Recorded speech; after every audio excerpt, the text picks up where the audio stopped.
Susan's heart raced as she clutched the invitation, an unexpected dinner with her family. It was a glimmer of hope, mixed with a storm of anxiety. Memories flooded her mind, arguments, cold silences, the hurt that had festered over the years. She stood at a crossroads, wondering if tonight would be a step toward reconciliation or another round of heartache. Her brother James had been distant for far too long. The family business had torn them apart, leaving scars that seemed impossible to heal. This dinner felt like a gamble. Would they finally break bread together and mend hearts, or would old wounds reopen, spilling forth the bitterness that lingered beneath the surface? As she prepared herself, a thought crept in. She decided to bring along a family lawyer. A practical move, perhaps. Yet, it hinted at deeper issues, complexities that loomed like dark clouds over their gathering. Arriving at her mother Elizabeth's home, the familiar scent of roast chicken filled the air. It was a comforting aroma, but tonight it felt heavy with unspoken words. Elizabeth greeted her with a warm embrace, but Susan sensed the tension in her mother's smile. The years had etched lines of worry into Elizabeth's face. They shared a love that was palpable, yet marred by the weight of unaddressed grievances. James arrived shortly after, his demeanor cool, guarded. The three of them sat around the table, tension wrapping around them like a tight knot. Conversations felt forced, and laughter was a distant memory. The food was delicious, but the atmosphere was thick with silence. Susan's hands trembled slightly as she reached for her glass of water, a wave of anxiety crashing over her. Finally, James broke the silence with a remark laced in sarcasm. "So, you brought a lawyer to dinner, Susan? Planning for a divorce from the family?" His words stung, igniting the simmering conflict within her. Susan felt the heat rise in her cheeks. She had prepared herself for this, yet it still hurt. Inside, she battled with her racing thoughts. Should she defend herself? Should she reveal her struggles? Anxiety clawed at her, a reminder of the vulnerability she had always fought to hide. As she opened her mouth, she felt the weight of judgment in the air. Would they see her as weak? "James, this isn't just about the past," she managed to say, her voice steady but soft. "I've been struggling with anxiety. I'm here because I want to understand, and I want us to heal." The room fell silent. Elizabeth's eyes widened, a flicker of empathy crossing her features. But James remained stoic, his arms crossed, a fortress built around him. "You think you're the only one who's suffered?" he shot back, his voice rising. "We've all had our battles, Susan. You don't own the pain." The words hit like sharp stones. Susan's heart sank. She had hoped for understanding, a chance to share her burden, but it seemed only to deepen the divide.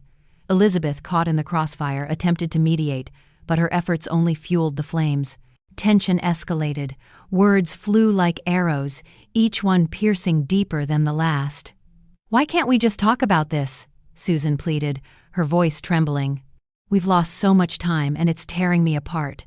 I want us to be a family again." Moments stretched, heavy with unresolved emotions. James's expression softened for a brief second, but the walls he had built around himself were too high. "You think just saying that will fix everything? It's not that simple." In that moment, Susan felt a wave of hopelessness wash over her. She had opened her heart, but the door had slammed shut again. Yet, a flicker of determination ignited within her. She had fought too hard to let this moment slip away. "Maybe it's not simple, but we can start somewhere," she said firmly, searching for strength within. "We can't heal if we don't try to understand each other. We need to find a way through this." As the dinner dragged on, the air crackled with tension. Old wounds lay bare, and the shadows of their past loomed large. But somewhere in the chaos, Susan held on to hope. She had taken the first step. The question lingered in the air like a haunting melody. Could they find their way back to each other? But what they didn't know was that tonight would unearth secrets that had long been buried, and the journey toward healing would demand more than they were ready to give. "I remember a time when our family was a tapestry woven with laughter and love. Our home in the heart of the countryside was filled with warmth, the aroma of freshly baked bread wafting through the air. Sunday dinners were sacred, a gathering of hearts and souls. My husband, David, would carve the roast while the children, Sarah and James, would bicker playfully over who got the biggest slice.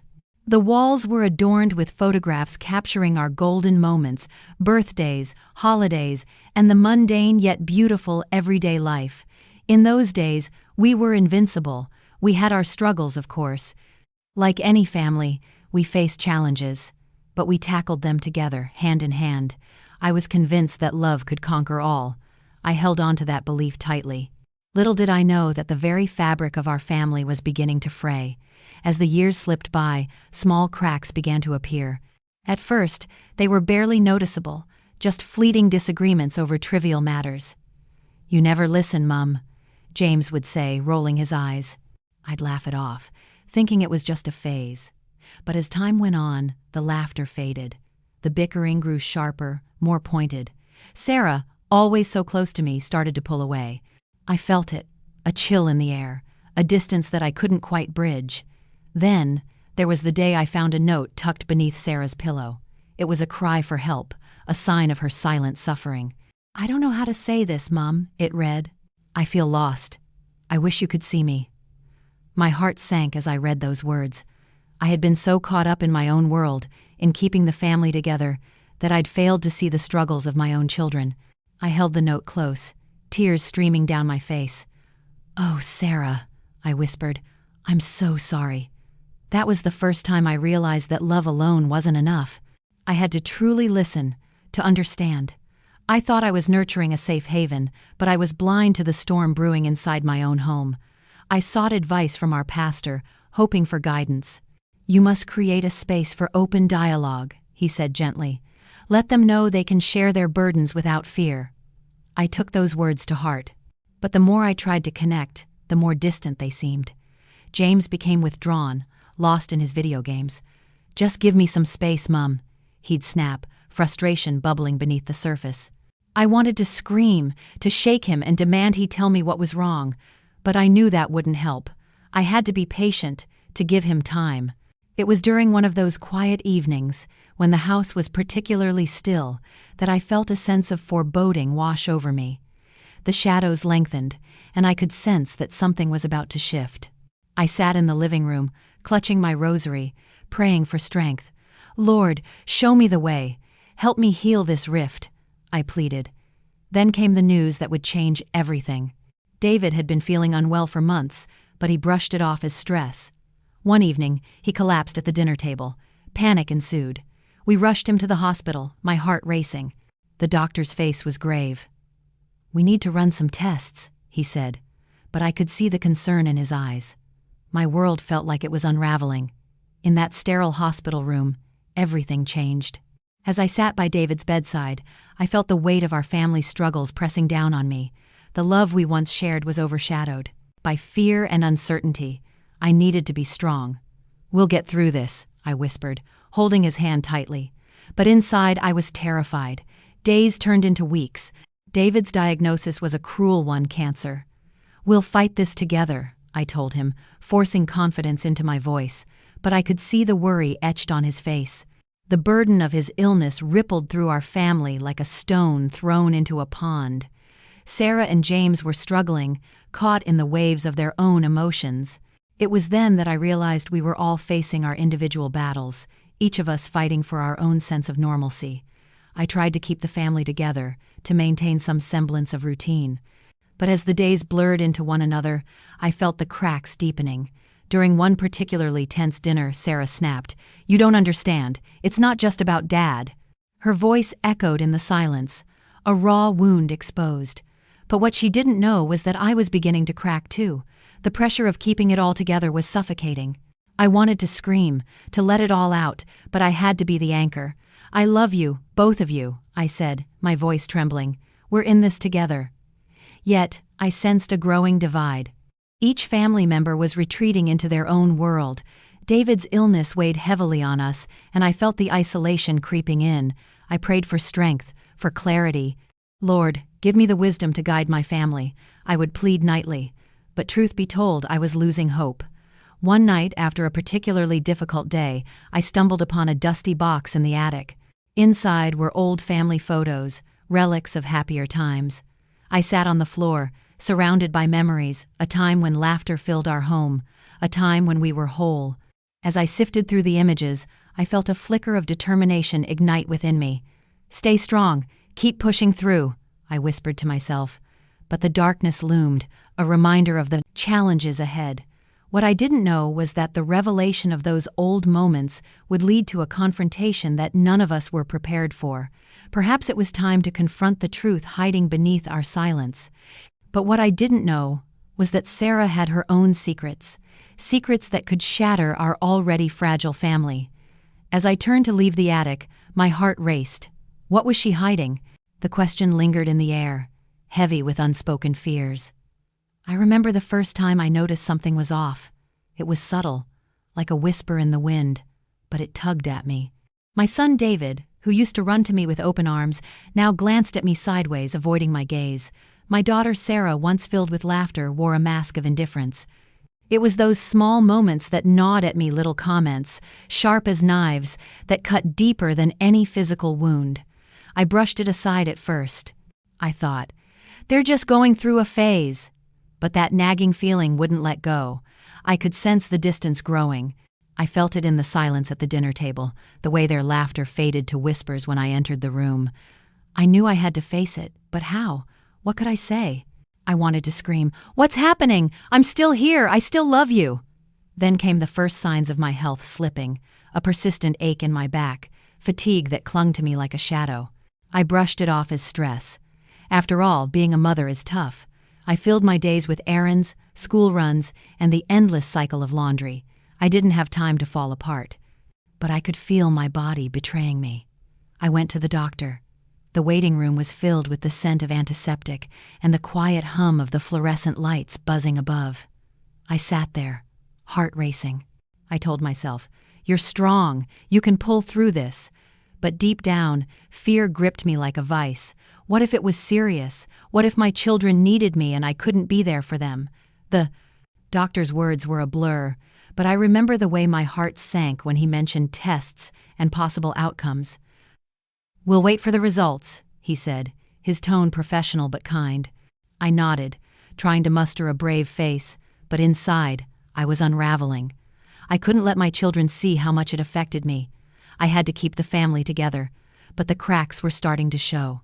I couldn't hide the pain forever. I remember one evening, sitting on the edge of my bed, clutching my Bible, searching for solace. I whispered prayers, my voice trembling. "Lord, give me strength. Help me find the path." But even faith felt heavy.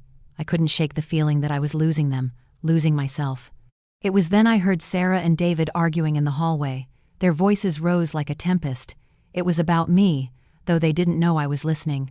"She's just being dramatic. She doesn't understand us," David shouted. Sarah's response was sharp. "You don't get it. She's not the same." My heart shattered in that moment. They were right. I wasn't the same. I was fighting a battle they couldn't see. The tears streamed down my cheeks as I realized how isolated I'd become. I wanted to reach out, to pull them close, but I felt like a ghost in my own home. That night, I lay awake, staring at the ceiling, wrestling with my thoughts. I asked myself, what happened to the love we shared? Memories flooded back, family game nights, holiday traditions, laughter echoing through the house. I thought of the times I had held their little hands, guiding them through life. I felt lost. And then came the first public humiliation. We had family friends over for dinner. I had spent hours preparing a meal, wanting to show that everything was fine. But as I served the lasagna, Sarah made a snide comment about my cooking. "Did you burn it this time, Mum?" The laughter that followed felt like daggers. I forced a smile, but inside, I was crumbling. I could see the amusement in their eyes, and my heart sank further. I thought of the love I had poured into this family. How could they turn on me so easily? How could they forget all I had done for them? I felt invisible, like I was fading into the walls of my own home. Days turned into weeks, and I felt the distance growing more pronounced. I spent my nights praying for healing for myself and for my family. "Lord, I need your guidance. Help us find our way back to each other." But each day, I felt more like an outsider. I tried talking to them. I gathered the courage to sit down, my hands trembling. "Can we talk? Please?" But the words fell flat. David was glued to his phone. Sarah rolled her eyes. It was as if I was speaking a different language. I wanted to scream, I'm still your mother. I'm still here. But fear held me back. I feared their rejection. I feared being dismissed. I just wanted them to understand that I needed them too. But what they didn't know was that I had started to dig deeper. I began researching my symptoms, reaching out to support groups online. I found strength in others' stories. I realized I wasn't alone in this fight. I was determined to find my voice again. In those quiet moments alone, I also found a spark of hope. I remembered the scripture, "I can do all things through Christ who strengthens me." I clung to those words. I started to believe that I could pull through this. As I continued to search for answers, I began to feel a flicker of resilience. Then, one evening, I decided to confront the truth head on. I gathered my children in the living room. "We need to talk," I said, my voice steady. I could see the surprise on their faces. "I know things have changed. I know I'm not the same, but I need you to understand." But before I could finish, David interrupted. "Mom, we just don't understand what you're going through." His words cut through me. It was true. They didn't understand. But how could they? I hadn't let them in. As the conversation unfolded, I felt an overwhelming urge to lay everything bare. But just as I was about to share my struggles, the phone rang. It was the doctor's office. My heart raced. The results were in. I looked at my children, their faces filled with concern. "I have to take this," I said, my voice barely above a whisper. As I walked away, I felt the weight of the moment. What would the results reveal? Would they change everything? But what I didn't know was that these results would bring us to the brink.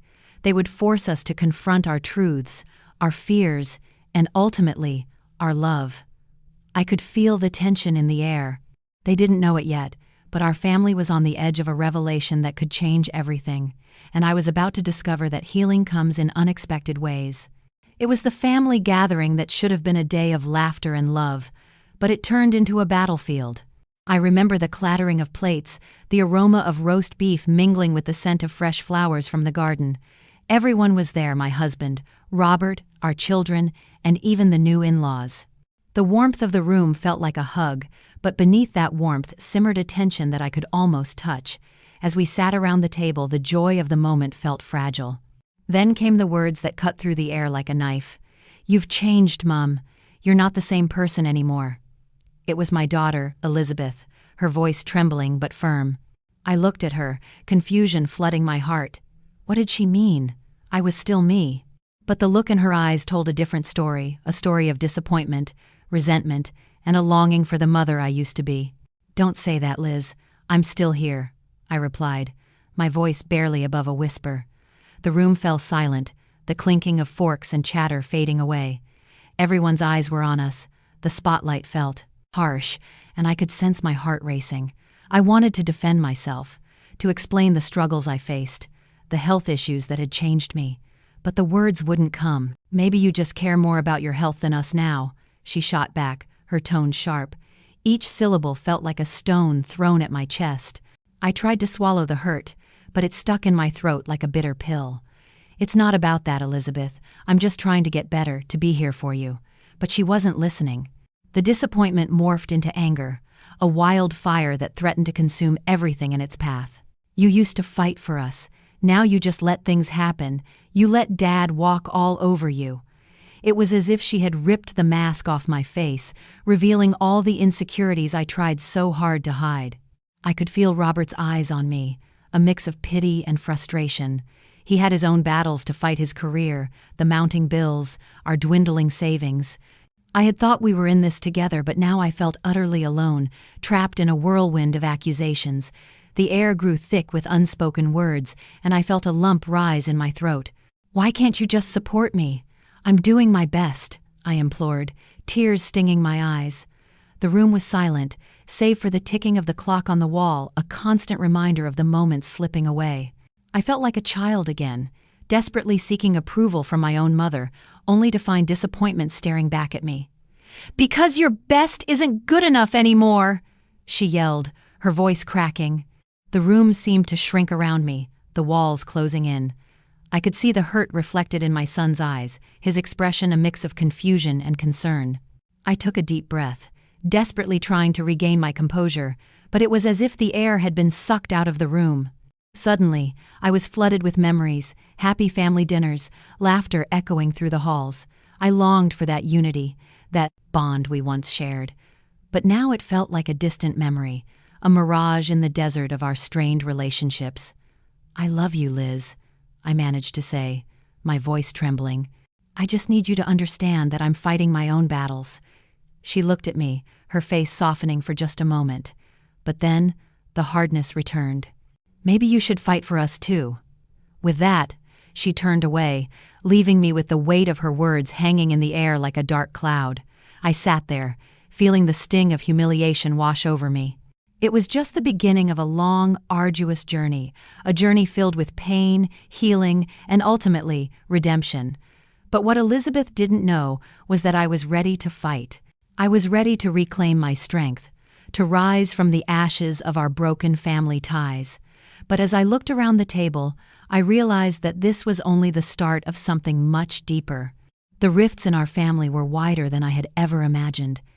And as I stared into the eyes of my loved ones, I couldn't shake the feeling that everything I had built was on the verge of collapse. What she didn't understand was that this wasn't just about me anymore, it was about all of us. And perhaps, just perhaps, this conflict would lead us to the truth we needed to face. Yet, as I pondered this, a thought struck me with chilling clarity. What if the battle for my family's love was the fight I had to win? But that was a question for another day, because I had a feeling that the coming weeks would unravel truths I never anticipated. I needed to stay strong, to pull through, because the storm was far from over. And in that moment, I made a silent vow to myself. I would not give up. I would fight for my family, for their love, and for my own healing. But as I looked into the faces of my children, I wondered, was it too late? Had I waited too long to reclaim the love that felt so distant now? The real battle was just beginning, and I was terrified of what lay ahead. The air was thick with tension. I could feel it wrapping around me, squeezing my heart tighter with every breath. The betrayal was fresh, a wound that refused to heal. I had discovered that Elizabeth, my own sister, had been hiding things from me, dark secrets that twisted like thorns in my mind. "You sold the house without telling me?" I asked, my voice barely above a whisper. "How could you do this?" Her eyes flashed with defiance. "You were too busy fighting your own battles to notice. I did what I had to do for the family." Those words cut deeper than any knife. My family? What about me? Did my struggles mean nothing? "Do you even care?" I shot back, frustration bubbling to the surface. "You've turned your back on me. On all of us." I could see the walls she had built around herself, fortified with anger and resentment. She was trapped in her own narrative, convinced she was the hero, while I stood in the shadows, fighting for my place. In that charged moment, I felt the weight of my own isolation. Friends had distanced themselves, whispers of my struggles lingering like an unwanted guest. I was losing everything, my family, my support system. I had to confront this head-on. I had to find my strength. Days turned into weeks, and the distance between us only grew. I spent countless nights staring at the ceiling, praying for clarity, for forgiveness. I found solace in my faith, turning to Scripture, desperately seeking guidance. "I will fight the good fight," I reminded myself, even when hope felt like a distant star. But every time I reached out to her, it felt like throwing a stone into a vast ocean, my words swallowed by the depths. "We need to talk," I said during one particularly tense dinner. The kids were watching us, their innocent eyes darting back and forth between their mother and aunt. I hated that they were caught in the crossfire. Elizabeth scoffed. "Talk? You mean blame? You've made this all about you, haven't you?" Her words were like a slap, raw and unforgiving. I could see the hurt etched across her face, but all I felt was the sting of rejection. This isn't just about me. It's about us, our family. The silence that followed was deafening. It hung there, a heavy fog that enveloped us. I wanted to scream, to break through the barriers that confined us, but instead, I felt my resolve wane. What if I was too late? What if the love we once shared had withered away, replaced by bitterness? That night, I stumbled upon a dusty box in the attic filled with photographs and letters from our childhood. Laughter echoed in my mind as I flipped through the images. I saw the smiles, the carefree days of summer, and the bond we once cherished. Tears streamed down my face as I realized how far we had fallen. I needed to remind Elizabeth of the love we had. Maybe we should start small, I thought, pondering how to bridge the chasm that felt insurmountable. I decided to write her a letter, pouring my heart into every word. I wanted her to see me, to understand that my battles were not just mine alone. I wanted her to know I was fighting for us. The next day, I placed the letter on her doorstep before the sun rose, hoping my vulnerability would stir something within her. My heart raced as I knocked and stepped back, waiting. Would she read it? Would it spark even a flicker of understanding? As the days passed, I waited with bated breath for a sign that she had received my message. My children sensed the tension, and I struggled to maintain a facade of normalcy.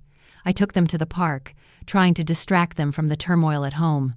"Look at that swing," I pointed, forcing a smile. "Let's race to it." But even in laughter, I felt the shadow of my fractured family hanging over me. I was determined to heal, but I needed Elizabeth by my side. I prayed every night, holding on to hope like a lifeline. "Lord, give me the strength to mend what's broken," I whispered, my heart heavy with longing. Then, one evening, I heard a soft knock on my door. My pulse quickened. It was Elizabeth. She stood there, a hesitant look in her eyes, holding the letter. "Can we talk?" she asked, her voice barely above a whisper. I felt a rush of emotions, fear, hope, and a flicker of anticipation. "Of course," I said, stepping aside to let her in. But as I closed the door, I couldn't shake the feeling that this conversation would change everything. Yet, as I looked into her eyes, something shifted. The walls she had built were starting to crack. But what she didn't know was that I was ready to face the truth, ready to fight for the love we once had. Would she be willing to do the same? The answer hung in the air, heavy with possibility and fear. And as we sat down, I realized this was merely the beginning. A new chapter was unfolding, one that would require courage and vulnerability from both of us. Would we find our way back to each other, or would the storm tear us apart forever? I sat alone in the stillness of the kitchen, the echoes of our earlier argument hanging like a shadow. The walls felt like they were closing in, each tick of the clock a reminder of time slipping away. Elizabeth's words played on repeat in my mind. "Maybe you should fight for us too." As if the weight of it wasn't heavy enough, I now had the burden of knowing I might be losing my family. But there was a flicker of resistance in me. I had faced battles before. I remembered the long nights studying for exams, the sweat and tears of training for marathons, the moments of doubt when I had to dig deep to find my strength. This was no different. I could pull through.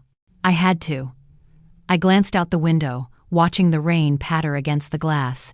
It mirrored my heart, stormy and uncertain, but within that chaos I could see the potential for growth. Just like flowers bloom after the rain, perhaps our family could heal after this storm.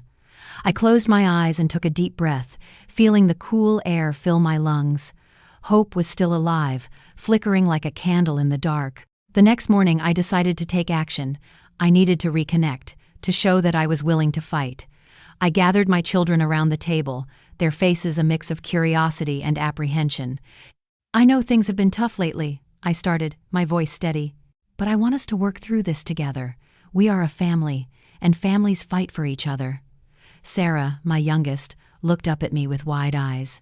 "But Mom, it feels like you're fighting your own battles. You're not here with us." Her words cut deep.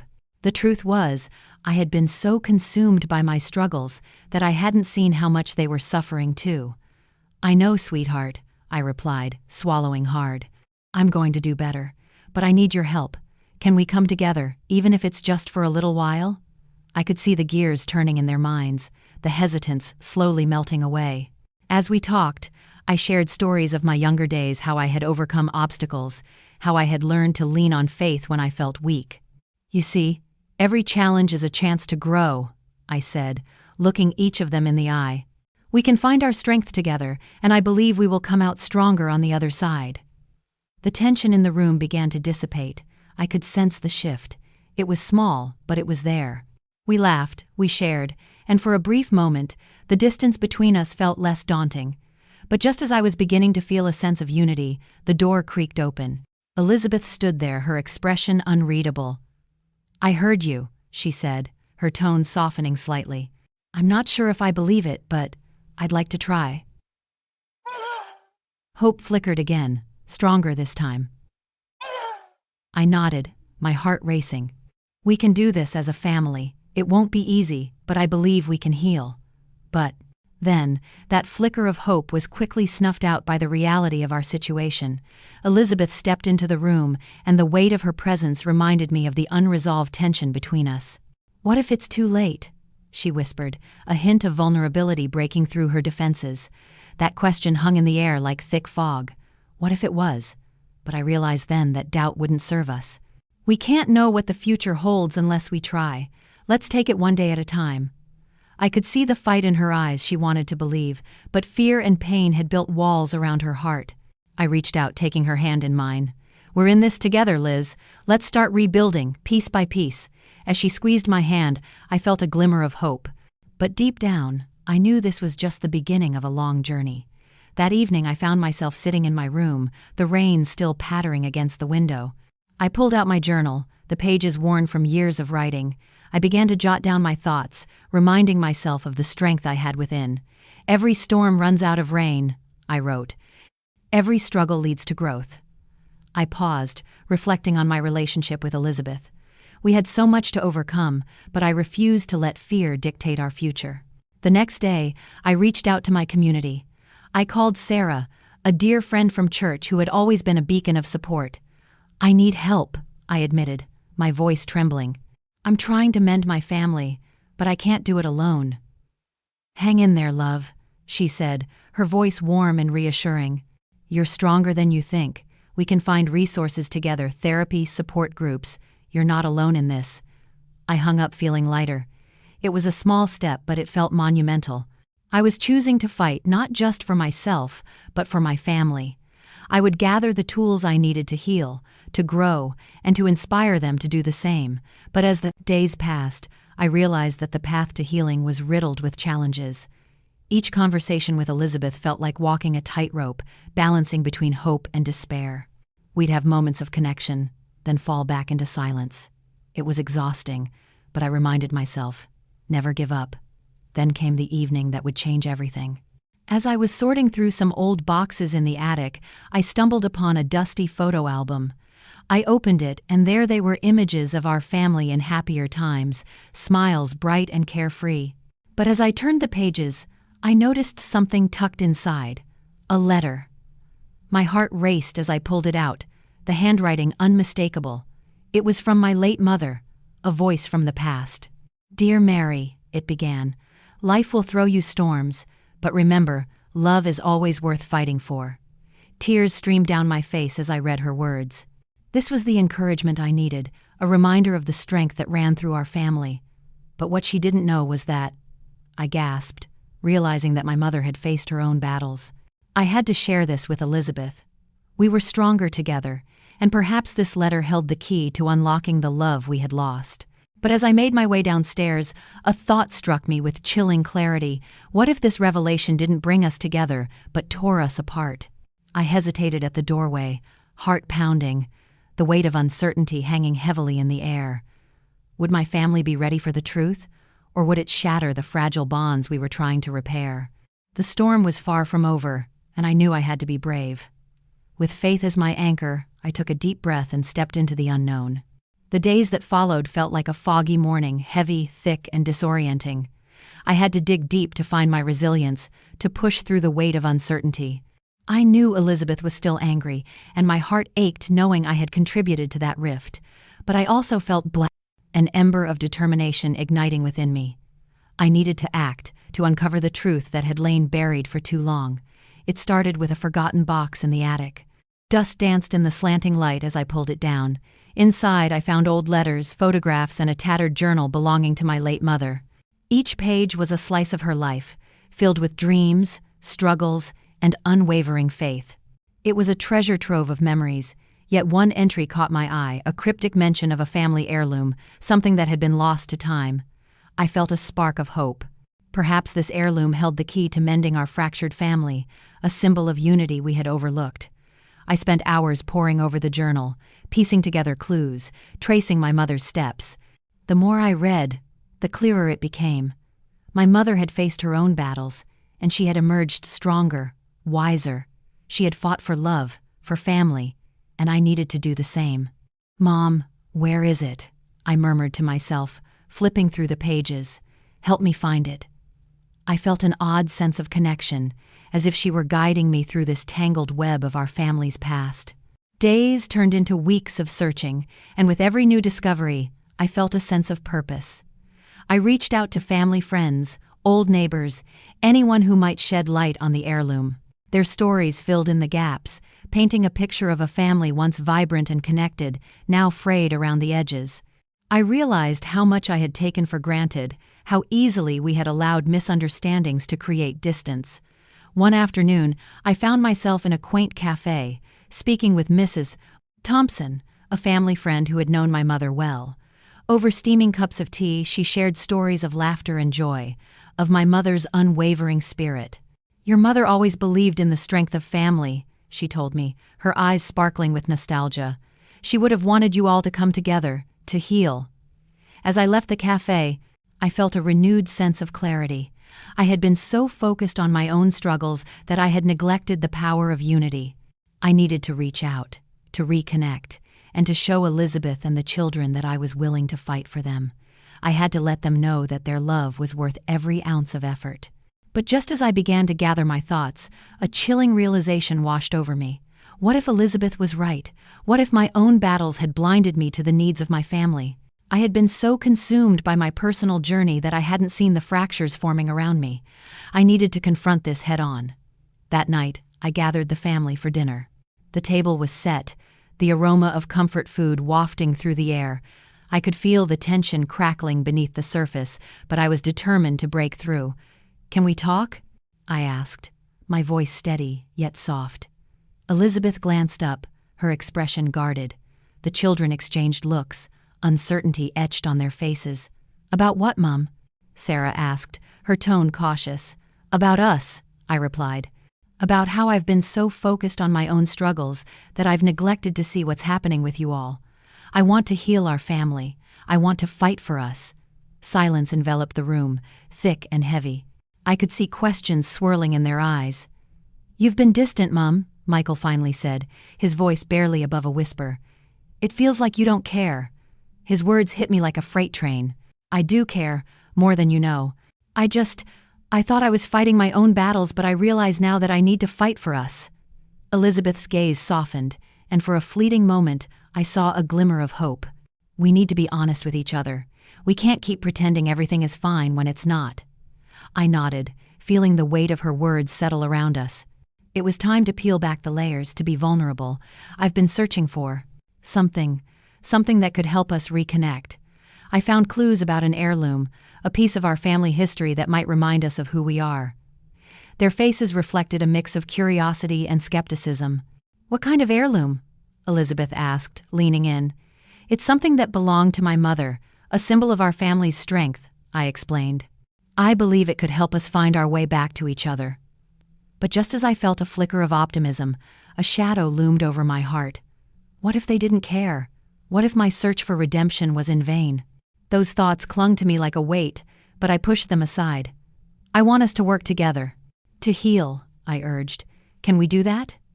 Elizabeth paused, her expression contemplative. "I don't know, Mum. It'll take time. But maybe we could try."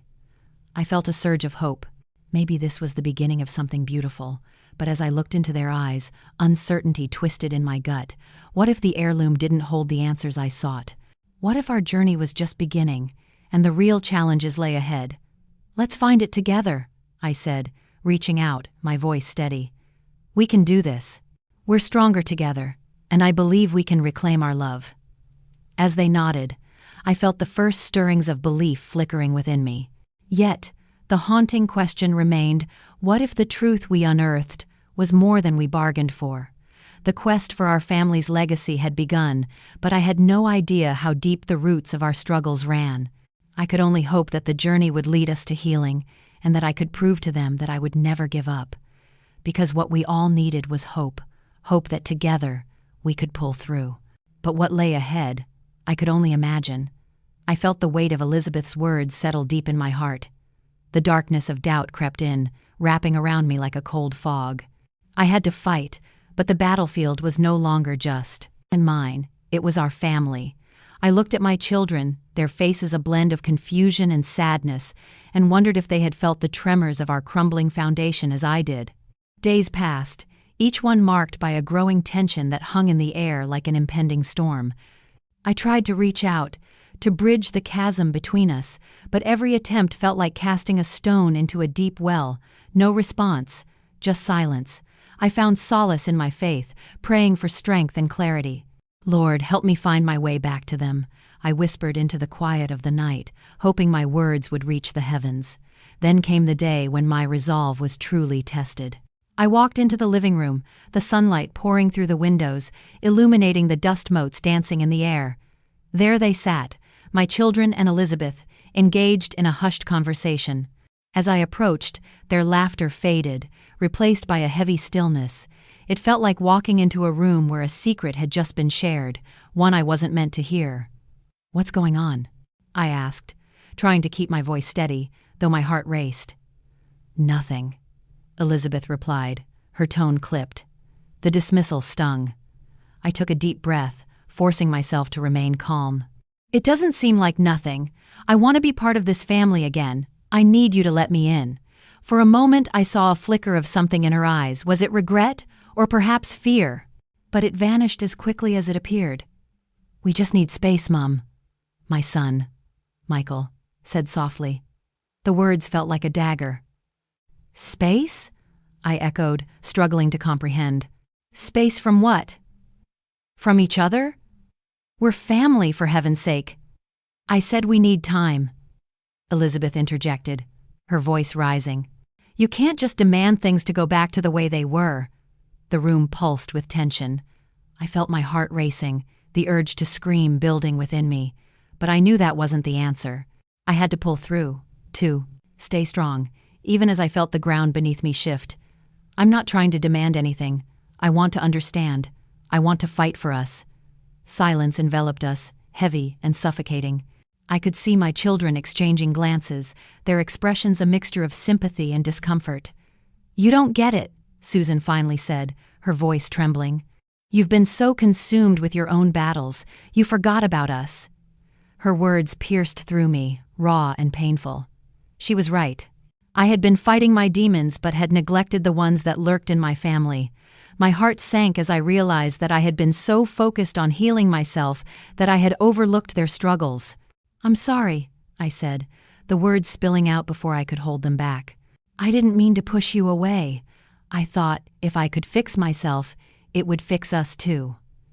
Elizabeth's eyes softened for a moment, but then the walls went back up. "It's not that simple. You can't just fix everything with an apology." I nodded, accepting the truth of her words. "I know it's not simple, but I'm willing to fight if you are." The silence stretched on, thick and palpable. I felt the weight of my vulnerability, but I also felt a flicker of hope. Perhaps this was the first step. Can we try? Can we start by talking? Just one conversation? Slowly, I saw the tension in their shoulders ease just a fraction. "Maybe," Michael said, uncertainty lacing his voice. "But it'll take time." "Time," I echoed, letting the word linger in the air. It felt like a promise, an offering. "I'm willing to wait. Just don't shut me out." As I looked around the room, I saw the faintest glimmer of possibility. We were still standing, still breathing, and perhaps that was enough. But little did I know, the real fight was yet to come. What Elizabeth didn't know was that I had a plan. I was ready to dig deeper, to uncover the roots of our troubles and pull them out one by one. The journey ahead wouldn't be easy, but I was determined. I would find my strength and reclaim my family.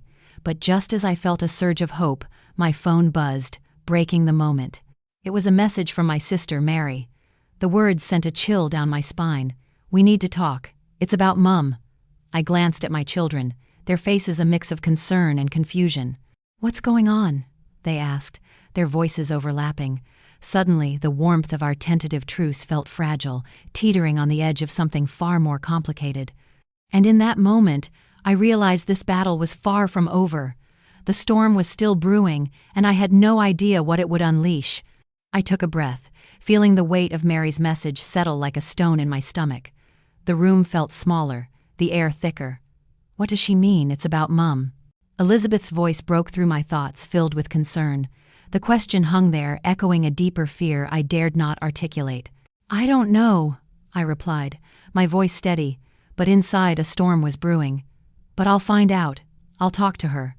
Michael shifted in his seat, crossing his arms. What if it's bad news? What if... His voice trailed off, the unspoken worry hanging heavily in the air. Whatever it is, we'll face it together, I said, trying to inject a sense of unity into the moment. Just like we're trying to face everything else. The flicker of hope I'd felt moments ago dimmed.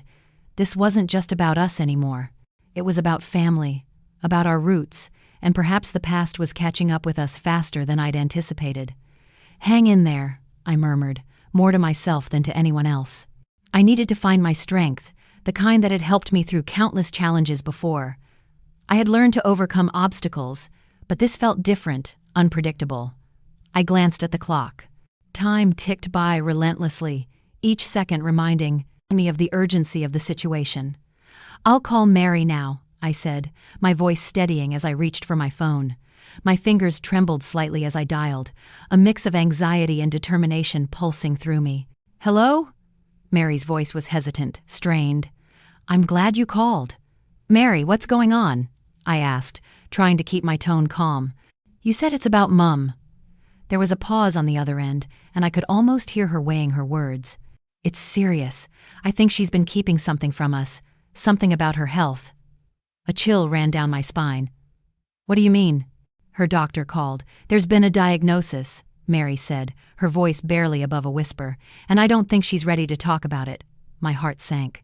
The idea of Mum's suffering, of being alone in her struggle, pierced through me. Why wouldn't she tell us? I asked, more to myself than to Mary. Why wouldn't she lean on her family? Maybe she doesn't want to burden us, Mary replied, a hint of frustration creeping into her voice. But we need to be there for her. She can't go through this alone. I felt the weight of responsibility settle on my shoulders. You're right. I'll go see her. We need to talk. Just be careful, Mary warned. You know how she can be? She might push you away. Then I'll pull through, I promised, my resolve hardening. I won't let her shut me out. I'll show her we're a family, that we're in this together. As I hung up, a wave of determination washed over me. I had faced my own battles, fought my own demons, and I wasn't about to let my mother's struggles slip through the cracks. Let's go, I said to Elizabeth and Michael, who had been listening intently. We're going to see Grandma. The drive felt long, each passing moment a reminder of the fragility of life. I could feel the tension in the car, the uncertainty heavy in the air. Elizabeth's eyes were fixed out the window, her thoughts seemingly miles away. Michael sat quietly, his brow furrowed in thought. Mum loves you, I said, breaking the silence. We need to remind her of that. She needs to know we're here. Do you think she'll listen? Elizabeth asked, her voice tinged with doubt. She will, I replied firmly. It's time for healing, for all of us. Arriving at Mum's house, the familiar scent of lavender welcomed us as we stepped inside. The living room was as I remembered, pictures of family lined the walls, memories frozen in time. But the atmosphere felt heavy, filled with an unspoken tension. Mum? I called out, stepping into the hallway. It's me. She appeared from the kitchen, her smile faltering as she saw us. Oh, you're here. Mum, we need to talk, I said, my heart racing. Can we sit down? Her eyes darted between us, and for a moment I saw a flicker of fear. Is this about something I did? No, I said, trying to soften my tone. It's about you. We heard from Mary. We're worried about you. She stiffened, her defenses rising. I'm fine, really. But her voice trembled, betraying her. I felt the urge to reach out, to bridge the gap that had grown between us, but I hesitated. Mum, it's okay to not be fine. We want to help. I don't need your help, she snapped, but I could see the cracks in her facade. Stay strong, I whispered under my breath, reminding myself of the strength I wanted to embody. We're not leaving until we talk. Her expression hardened, but I could see the struggle within her. The fight against vulnerability, the desire to protect us from her pain.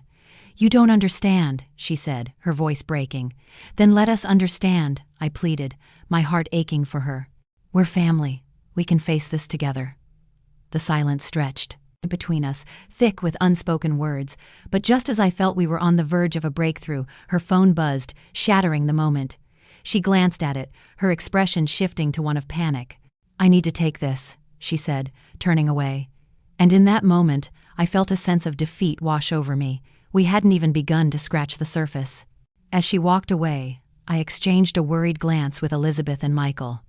My heart sank. What now? But deep down, I knew this was just another battle in a war that was far from over. Just as I was about to voice my frustration, my phone buzzed again. It was Mary. "You won't believe what I've just found out!" And in that instant, I knew we were heading towards a revelation that would change everything. I felt the air grow heavier as I read Mary's message again. "It's about Mum." My heart raced. What could possibly be wrong now? I could barely process the fragile truce we had just begun to forge when another storm loomed on the horizon. "Tell us what's happening," Elizabeth urged, her voice tight. The worry etched on her face mirrored my own. I took a deep breath, trying to steady my racing thoughts. "I don't know yet, but I have to call her." As I dialed Mary's number, I couldn't shake the feeling that our family was unraveling. Mary answered after a few rings, her voice shaky. "I think you need to come over. It's urgent." "Is Mum okay?" I asked, dread pooling in my stomach. "Just come, please." The line went dead. I glanced at Elizabeth and Michael. They exchanged worried looks. "Should we go together?" Michael asked, his tone cautious. "Yes," I replied, feeling the weight of our fragile unity.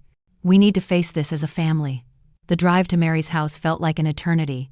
Each passing moment intensified my anxiety. What was happening? My mind raced through possibilities. I clutched the steering wheel, determination battling fear. When we arrived, Mary stood on the porch, her expression grave. "Inside," she urged, leading us into the living room. The air felt thick with unspoken words.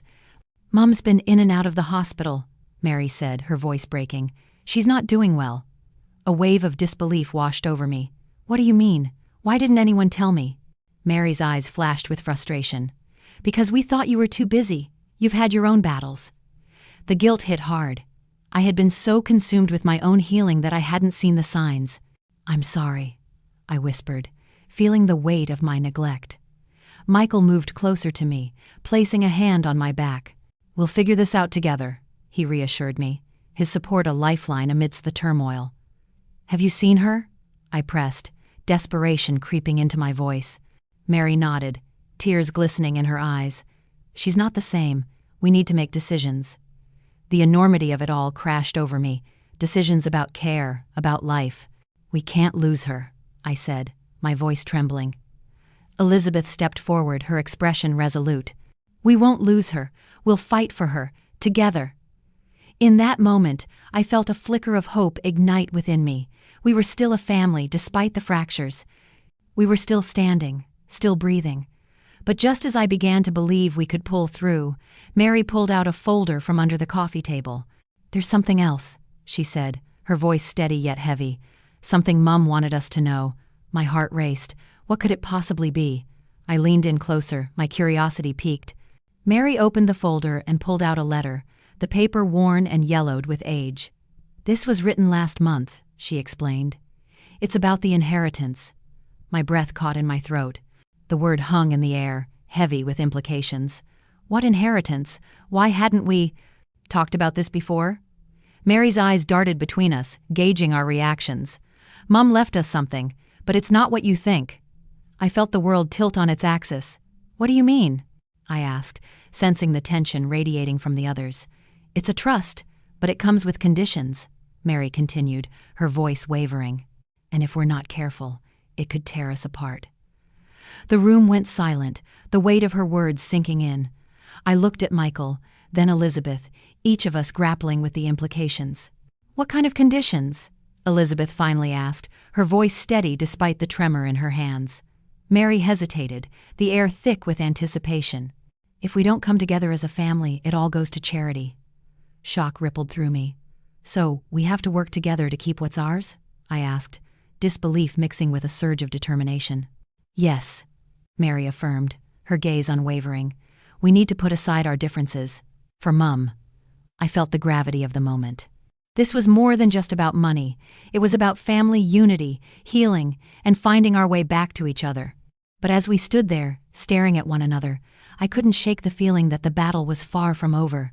The truth loomed like an unwelcome storm, ready to unleash its fury. Whatever it takes, I said finally, my voice steady. We'll do this together. We'll fight for her and for us. The room buzzed with an energy I hadn't felt in a long time. But beneath that energy lay a current of unease. What had Mum hidden in that trust? And what would it reveal about our family? As I glanced at my children, their faces a mixture of confusion and determination, I realized we were on the brink of something monumental. But little did I know, the real battle was just beginning. And the secrets waiting to be uncovered could change everything. I felt my heart sink as I read Mary's message. The weight of uncertainty pressed down on me. "What's wrong with Mum?" I murmured, half to myself, half to the children. Their faces mirrored my concern. Elizabeth shifted, her arms crossed tightly over her chest. "Maybe it's nothing," she offered, though her voice lacked conviction. "Maybe she just wants to talk. Or maybe it's serious," Michael interjected. "You know how she gets." His gaze flickered toward me, searching for reassurance. With a deep breath, I steadied myself. "We'll find out soon. Let's not jump to conclusions." I tried to project calm, but inside a storm raged. The last time we'd spoken, Mum had been distant, her laughter replaced by a shadow of worry. "Do you think it's about Dad?" Elizabeth asked, her voice trembling slightly. I didn't have an answer. The thought of my parents' past wounds resurfacing made my stomach churn. "Let's just wait for Mary's call," I said, trying to sound confident. "We can handle whatever it is, together." But as the minutes turned into an hour, our earlier truce felt like a fragile bubble. The conversation we started hung in the air, unresolved. I couldn't shake the feeling that we were on the brink of something bigger than our individual struggles, something that could either tear us apart or bring us together. Then my phone buzzed again. This time, Mary was calling. I hesitated. What if it's bad news? I thought. What if it's something I can't fix? "Answer it," Michael urged. "We need to know." I took a deep breath and swiped to answer, trying to mask the tremor in my voice. "Mary?" "Liz," she said, her tone heavy. "It's about Mum. She's in the hospital." The world seemed to stop. "What happened?" I managed to ask, my heart racing. "Heart issues," she replied. "They're running tests. I think you should come." Panic surged through me. I glanced at my children, their faces etched with worry. "We'll be there," I said, the words feeling like a promise I had to keep. After hanging up, the room felt colder. "We need to go," I said, urgency creeping into my voice. "Now." As I rushed to gather my things, the children followed, their anxiety palpable. Elizabeth's face was pale, her eyes wide. "Mum's going to be okay, right?" she asked, her voice barely above a whisper. "I don't know," I admitted. "But we have to stay hopeful. We need to be there for her." The drive to the hospital was a blur of thoughts and fears. Each passing moment felt like an eternity. What was happening? How could I support my family when my own foundation felt shaky? Upon arriving, the sterile smell of antiseptic hit me, a stark reminder of the fragility of life. We navigated the maze of corridors, my heart pounding with each step. I had always been the strong one, the one who held everything together, but now I felt like I was falling apart. Finally, we reached Mum's room. The door stood ajar, and I took a moment to compose myself. I glanced at Michael and Elizabeth, who stood close together, their hands clasped tightly. "Ready?" I asked, though I wasn't sure if I was asking them or myself. With a nod, we stepped inside. Mum lay in the bed, pale and fragile, but her eyes lit up when she saw us. "Oh, my darlings," she whispered, her voice weak but filled with warmth. "Mum!" Elizabeth rushed to her side, tears brimming in her eyes. "What happened?" "It's nothing to worry about," Mum said, but the tremor in her voice told a different story. "Just a little scare."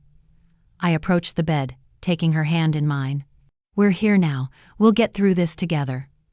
The room was filled with a mix of fear and love. We shared stories, laughter, and tears, trying to fill the space with hope. Yet, beneath the surface, I could feel unresolved tensions simmering. This wasn't just about Mum's health, it was about all of us. As the hours passed, I realized something profound. Healing wasn't just about fixing what was broken, it was about facing the truth. We needed to confront our fears, our pain, and our collective wounds. But just as I began to feel a glimmer of hope, my phone buzzed again. It was a message from an unknown number. My heart raced as I opened it. "I know what happened with your family. Meet me if you want the truth." The words sent chills down my spine. What truth? Who was this person? And what did they know? My breath hitched as I looked at my family, their faces filled with concern. "I need to take this," I said, my voice barely above a whisper. "But I don't know if I'm ready for what comes next." And in that moment, I realized this journey was far from over. The battles we faced were only just beginning, and the truth could change everything. Would I be able to confront it? Would we all pull through? I felt the weight of the decision ahead, but deep down, I knew one thing for certain: I couldn't turn back now. I had to fight. For my family, for our healing, for the faith that had carried me this far. And so, I took a deep breath, steeling myself for whatever lay ahead. The storm was brewing, and I was determined to face it head-on. I felt a chill run down my spine. The message from Mary lingered in the air, thick and heavy. "We need to talk. It's about Mum." The room felt smaller, the walls closing in. Elizabeth looked at me, her brow furrowed. "What's going on?" I swallowed hard. "I don't know yet, but it sounds serious." Michael shifted in his seat, his eyes darting between us. "What does she mean? Is something wrong with Grandma?" I wanted to reassure him, to say everything was fine, but deep down, I felt the weight of uncertainty, a storm brewing just beyond the horizon. "I'll call her," I said, my voice steady despite the turmoil inside. I could feel the tension in the room, a taut wire ready to snap. As I dialed, memories flooded back: Mum's laughter, her warmth, the way she would always know when something was off. Did she know what was coming? "Mary?" I said when she answered. "What's happened?" "It's Mum. She's been unwell for a while. We need to figure things out." The words hit me like a freight train. "What do you mean unwell? What's wrong?" "She's been forgetful, confused. I think it's more than just aging." I felt the ground shift beneath me. "Has she seen a doctor?" "She's refusing to go, and I can't make her." Panic clawed at my chest. "I'll come over. We'll figure it out together." Elizabeth and Michael were watching me, concern etched on their faces. I hung up and turned to them, my heart racing. "We need to go see Mum. Mary says she's not well." Michael nodded, though I could see the fear in his eyes. "What if it's serious?" "Then we'll face it together," I said, trying to inject strength into my voice. "We'll pull through." Elizabeth remained silent, her gaze distant. "I don't want to see her like that. It's hard enough dealing with everything else." "I know," I replied, reaching for her hand. "But we can't turn away. We need to be there for her." A flicker of understanding passed between us. This was about more than just Mum. It was about us, about healing and hope. "Okay," Elizabeth finally said, her voice barely above a whisper. "Let's go." As we drove, the weight of what lay ahead settled heavily in the car. The road felt endless, each mile stretching out like an eternity. I glanced at my children in the back seat, their faces a mixture of worry and confusion. "Do you remember when Grandma took us to the park? How she would push us on the swings?" Michael asked, his voice breaking the silence. "Yeah," I smiled faintly. "She always pushed us higher and higher. It was like flying." "Will she be okay?" he asked, his innocence piercing through the dark clouds looming over us. I wanted to tell him yes, that everything would be okay. But the truth was, I didn't know. All I could do was hang on to hope. When we arrived at Mum's house, the sight of it stirred a mixture of nostalgia and dread. The garden, once bursting with vibrant colors, now appeared neglected. The paint on the door was peeling, a reflection of the turmoil inside. I knocked, my heart racing. Mary opened the door, her eyes red and puffy. "I'm glad you're here." I stepped inside, the familiar smell of lavender and old books embracing me. "Where is she?" "In the living room," Mary said, leading the way. As we entered, I saw Mum sitting in her armchair, a blanket draped over her lap. Her hair was disheveled, and her eyes looked distant, as if she were looking through us rather than at us. "Mum?" I called softly, my voice trembling. Her gaze flickered to me, recognition sparking for just a moment. "Oh, love," she said, her voice weak. "You're here." I rushed to her side, wrapping my arms around her. "I'm here, Mum. We're all here." The warmth of her embrace felt like home, but I could sense the fragility beneath. "I've missed you," I whispered, fighting back tears. "I've missed you too, dear," she replied, her voice barely above a whisper. Mary joined us, and soon Michael and Elizabeth were by my side, forming a protective circle around her. "We're going to help you, Mum," I promised, feeling the weight of my words. But then, something shifted in the room. The air grew heavy with unspoken truths, lingering like ghosts. Mum's eyes drifted toward the window, lost in thought. "I've been forgetting things, you know. Important things." My heart sank. "What kind of things, Mum?" "Things I shouldn't forget."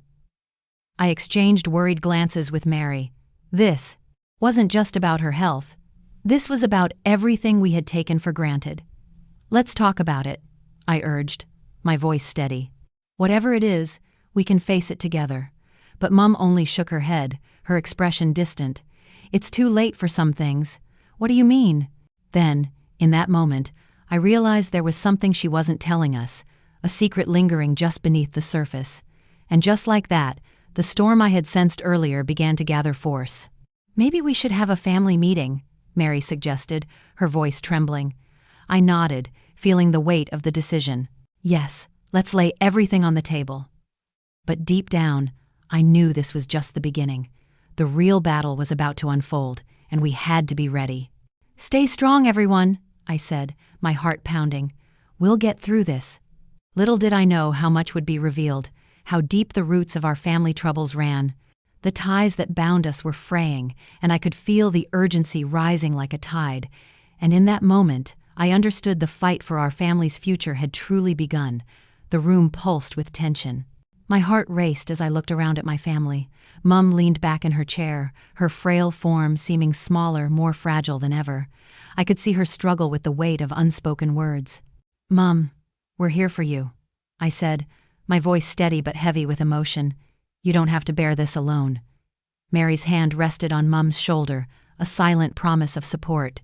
"Whatever it is, we'll face it together," she echoed, her eyes glistening with tears. But Mum only sighed, her gaze drifting again to the window. "You don't understand," she murmured, the tremor in her voice betraying her fear. "There are things I've done, things I've kept hidden." The silence that followed felt like a thick fog, suffocating yet charged with anticipation. "What do you mean?" I pressed gently, my heart racing. Her lips trembled as she opened her mouth, but no words came. Instead, she averted her gaze, staring into the distance as if searching for answers in the trees outside. "I think it's time for the truth," I said, trying to keep my voice calm, though inside I was a tempest. "We can't move forward without it. Please, Mum." A long pause stretched between us. The air felt electric, filled with the weight of years of silence. Then, as if surrendering to an invisible force, Mum nodded slowly. "All right," she said, her voice barely above a whisper. "But you may not like what you hear." Mary exchanged glances with me, her expression a mix of fear and determination. "We're ready for anything," she said firmly. Mum inhaled deeply, her chest rising and falling like the tide. "There was a time when your father and I faced a terrible choice," she began, her voice trembling. "A choice that could have torn our family apart." I felt a knot form in my stomach. "What kind of choice?" She hesitated, her eyes glistening with unshed tears. "It was about money, about survival. We made decisions I regret." "What do you mean?" Michael asked, his brow furrowed, leaning in closer. "It involved a family estate," Mum confessed, her voice breaking. "I signed papers without understanding their implications. I thought it was for the best. I thought it would protect you all." My mind raced. What estate? What papers? Mum wiped her eyes with the back of her hand, visibly shaken. "It was your grandmother's. I didn't want to burden any of you with the truth. But it's all unraveling now." "Unraveling how?" I pressed, my heart pounding in my chest. Because I lost it, she admitted, the admission coming out in a rush. I lost everything, and I didn't tell you. I thought if I kept it from you, I could somehow protect you. Shock washed over us. What do you mean lost? Elizabeth asked, her voice barely above a whisper. Sold it off piece by piece to pay for medical bills, Mum replied, her voice heavy with regret. I thought I could hold on. I thought I could fix things. Mary's eyes widened. But why wouldn't you tell us? Because I didn't want to burden you with my failures, Mum said, her voice cracking. I thought you'd hate me if you knew. Never, I declared fiercely. You're our mother. We'll always love you. But the damage had been done. I could see it in their eyes, fear, betrayal, confusion. The ties that bound us were fraying, and I felt the urgency rising. I think we need to figure out how to fix this, I suggested, trying to sound hopeful. There must be something we can do. Mum looked at me, tears spilling down her cheeks. I don't know if there's anything left to fix, she whispered. Don't say that, I urged, gripping her hand tightly. We can find a way. We must. Just then, a loud knock echoed through the house, shattering our fragile moment. The door swung open, and there stood David, my eldest brother, a look of concern etched on his face. I heard shouting, he said, stepping inside. What's going on? The air thickened as we all exchanged glances, the weight of our secrets hanging heavy in the room. David, we need to talk, I said, forcing the words out. As he stepped further into the room, I knew the storm was far from over. The truth was only the beginning. Hang in there, everyone, I thought to myself, feeling the tide of change rising, ready to crash upon us. We were on the brink of revelation, and I could only hope we'd emerge stronger. And just like that, the fight for our family's future had truly begun.